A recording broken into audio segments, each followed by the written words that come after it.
আকাশ, তোমার বাবা আর নেই। জবাবে আকাশ বলে, তো আমি কি করব? আপনারাই দাফন করে ফেলুন।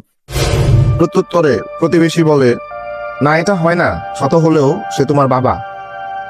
আকাশ জবাব দেয়, বাবা কি করেছে সারা জীবন আমার জন্য, ফ্যামিলির জন্য? আপাতমস্তক ব্যর্থ, একটা গুড ফর নাথিং।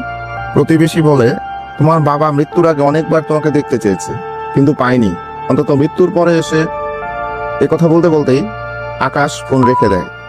তারপর আকাশ গ্রামের বাড়িতে আসে।